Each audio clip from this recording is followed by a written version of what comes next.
بسم اللہ الرحمن الرحیم. بہت سے ایگریمنٹ ریویو کے لیے آتے ہیں کمپنیز کے, کلائنٹس کے, تو ہم جو ان سے بات کرتے ہیں ہم نے کہا اپنے ناظرین سے بھی شیئر کریں کہ ایک ایگریمنٹ جیسے کاروبار میں آپ کا معاہدہ ہوتا ہے, چاہے وہ آپ کے امپلائیز کے ساتھ ہو, اپنے وینڈر کے ساتھ ہو, خرید و فروخت کا ہو, کرایہ داری کا ہو, یا گورنمنٹ اتھارٹیز کے ساتھ ہو, کسی کے ساتھ بھی آپ کا معاملہ ہو رہا ہے, اپنے پارٹنر کے ساتھ ایون ہو رہا ہے, تو اس میں کیا پہلوؤں کو دیکھنا چاہیے جس کے مطابق ہمارا ایگریمنٹ شریعہ کمپلائنٹ ہو جائے, یعنی اللہ اس کے رسول کی تعلیمات کے موافق ہو جائے اور وہ اس میں کوئی گناہ نہ ہو.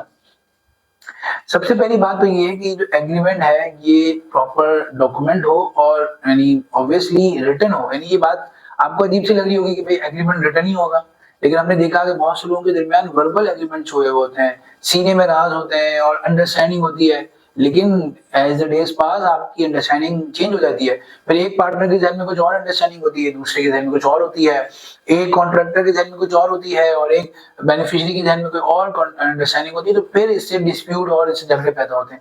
تو قرآن کریم کی سب سے بڑی آیت جو ہے وہ ڈاکومنٹیشن کے اوپر ہے کہ ہے ایمان والو جب تم کوئی معاملہ کرو ادھار کا خاص طور پر تو اس کو لکھ لیا کرو. پھر قرآن کریم نے اس کو تفصیل سے بیان کیا کہ لکھنا کیوں امپورٹنٹ ہے اور اس کا طریقہ کار کیا ہونا چاہیے.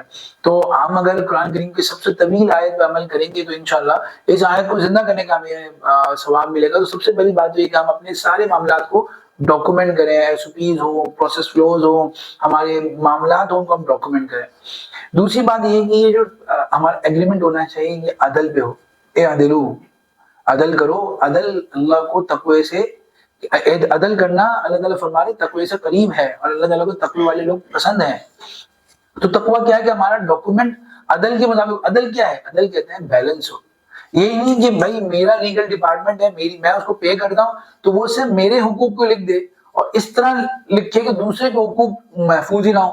اب جب معاملہ آئے گا تو ایگریمنٹ کو ہم ریفر کریں گے تو اس میں ون سائیڈڈ ایگریمنٹ ہوا ہے اور ایک پارٹی کے سارے حقوق اس میں آ رہے ہیں.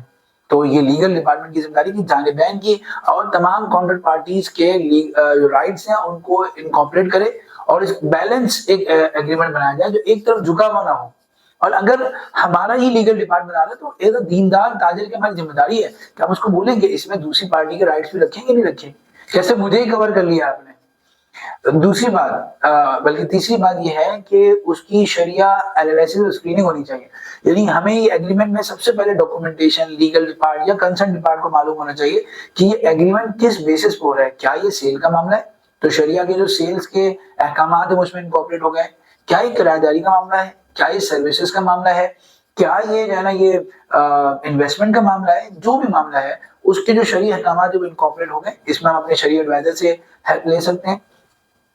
چوتھی بات یہ ہے کہ اس کے اندر غرر نہ ہو.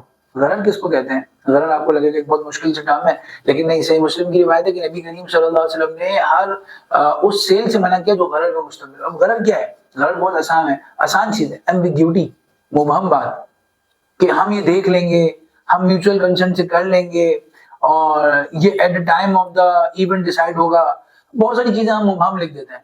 ہم یہ نہیں لکھتے کہ ٹرمینیشن کیسے ہوگی, ہم بہت ساری چیزوں کو ہم گول مول لکھ دیتے ہیں.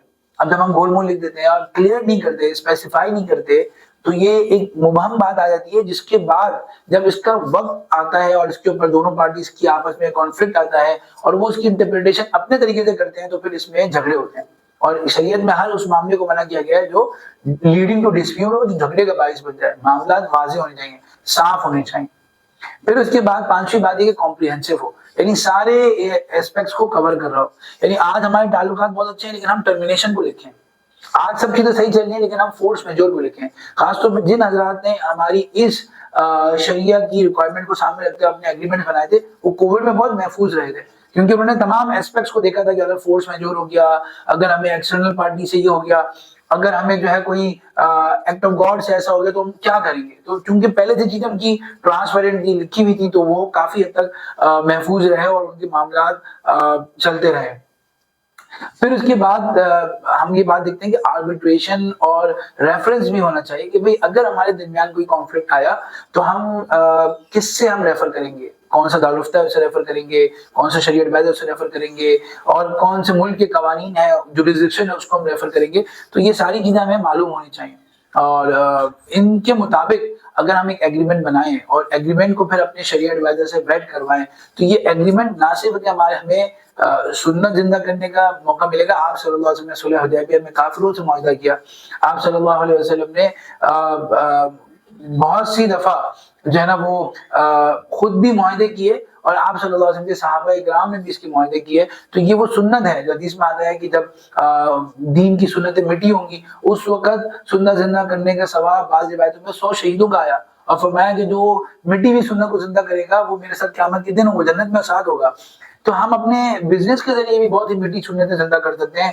ہمیں دیکھتے ہیں کہ خاص طور پہ سیڈیا کارپوریشن میں اور ایسے اداروں میں جہاں دیسی اسٹائل میں کاروبار ہو رہا ہے وہاں پر یہ ایگریمنٹ لکھنے کا رواج نہیں. اس کو ہمیں رواج دینا ہے اور اس کو پراپر ایس او پیز میں فریم ورک میں اس کو لکھنا ہے. یہ تھوڑا سا پین ہوگا لیکن یہ ایک پین ہمیں بہت ساری تکلیفوں سے نجات دے گا اور یقیناً ثواب کا ذریعہ بھی بنے گا. تو ہم اپنے ایگریمنٹس کو لکھے بھی اور اس کے بعد اس کو شریعہ سے ویٹ بھی کرائیں انشاءاللہ تعالی.